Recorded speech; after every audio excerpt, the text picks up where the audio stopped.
If you are codependent to the wall and you fail to divorce it, here is a very practical drill for you today. As you know, my lectures on YouTube are really about you understanding how to program for yourself, how to train smarter, to convert years into months of practice, and understanding the mechanics of handstands so that you start trusting your sensations, building an inner compass that allows you to navigate the bullshit we have on social media today. Today, I'm going to give you, however, something very tangible, step by step, and that's for you who cannot kick up in the middle of the room just yet. Back to what we were saying in last week's video, your priority right now is not to overthink what you can do to balance, but more so to address the problem at hand, which is fear. Whether you're conscious of it or not, there is a few layers of fear here that prevents you from doing the same at the wall and without it. And until you stop your kick-ups back to the wall and you start facing that fear, looking at that dragon and taking steps to slay it, you will be blocked here. Now, we have a few smart ways to do that. Some of them involve using spotters, others involve changing the setup in which you practice. But the most common one that I'm sure you can do, despite it being slightly disagreeable, is chest to the wall. Now, everyone at your stage hates chest to the wall.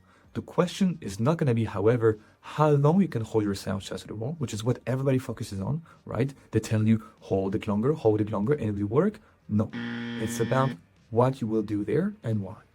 Our goal is the following. If you think about it, chest to the wall mimics the very end of your kick-up. By the time you get to the vertical position, you are on the wall about to make the few centimeters past that point and get into your handstand. If your handstand goes too far, you will now then proceed to exit that, and the best way to do so in all surfaces at all levels, regardless of your mobility, is to bail. So that's a cartwheel out. Oh, and yes, you will go too far a lot of times. So forget the idea that you can practice your way to perfection and never have to face that dragon and slay it, because you need to. As I say to my students, I need you to be able to bail out of a handstand, eyes closed, hungover, on the morning, sleep deprived. It has to be in your bones ingrained. Without a shadow of a doubt, you have to know that you will save yourself from hurting yourself. Therefore, if you are to expect yourself to do that freestanding tomorrow, today we have to learn to do it chest to the wall. And despite the instructions we can give you on that matter, you may find that very complicated. The goal, of course, is to go chest to the wall and then take off the wall with control, balance there even, God forbid, and then bail. Easy to say. And you find yourself stuck at the wall, unable to take that leap of faith. Of course, your body, nervous system is protecting you, feeling that this is a threatening decision and preventing you from hurting yourself. So what's the solution? Finding step-by-step progressions that you can perform over the span of a few weeks that will allow you to take off and bail, after which you'll be able to use that and apply it to your freestanding. And voila, you don't need to wall anymore. The kick-up never goes forward and backwards. There is no reverse rewind button in a kick-up. It always goes forward until you bail, from not being quite vertical to past vertical to bailing. This logic, however, as long as you deny it chest to the wall, you will stagnate. We have to apply this chest to the wall and not just look at the seconds on the timer. Whenever the foot on the wall becomes heavy again, after you have positioned yourself and before you dismount the wall, you're pressing on that reverse button, and that is not realistic. A chest to the wall hold, therefore, all the more so one that finishes with the bail, should always go forward, and the foot on the wall should always lean less and less against it, as to fully, realistically mimic what will happen tomorrow freestanding. And as long as you ignore this detail, what you do at the wall will not be conducive to you conquering the fear and being able to do all this without it. Well, this is what we're going to play with. We're going to change the intensity of how fallen forward you are week by week to keep it within what you feel you can control while being slightly disagreeable, and expand your comfort zone this way so that we can reach the day where you can take off with no bother at all. To do that, climb the wall, chest to the wall, and bring your hands as close to the hands as possible today. And if it's not that close, it is fine. You need to at least be able to bring your hands 3 feet away from the wall for this drill to be possible. And if you can't, you will work on that week by week.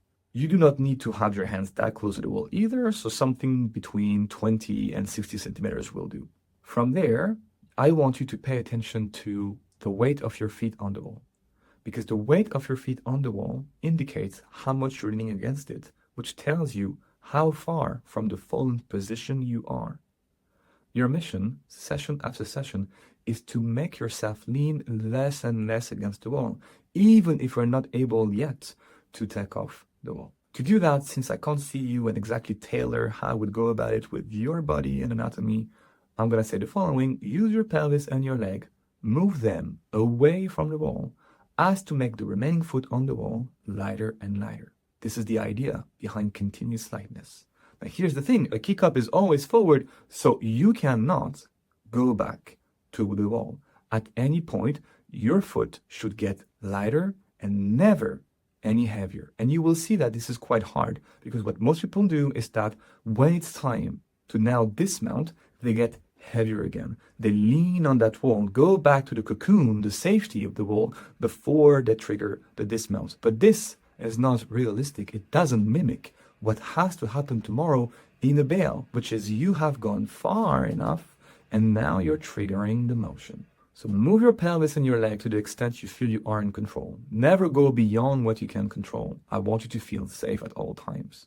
You want to get in that sweet spot where you're neither too comfortable nor on the verge of panicking. Pay attention there, freeze, anchor the position, and pay attention to the weight of your foot on that wall. Stop there for 5 to 10 seconds, and then, trying to not pour any weight back onto that foot, trigger the bail. By doing that, you are teaching yourself how to properly commit more and more, what it's like to see your body recoiling away from the threads, and in the process, you are getting closer and closer to the real deal, one step at a time, where we'll be able to take off and bail, which is the key for you to be able to do that freestanding. I hope in the process of this drill you understood that in handstands to progress, all the more so when you are a bit blocked, what matters usually is not the seconds or having the best line, as much as understanding why you're doing things, understanding what to pay attention to, and how you will make it work for yourself. This is why handstands are such an individual journey. And if you want my help to program that for you, hit the link below.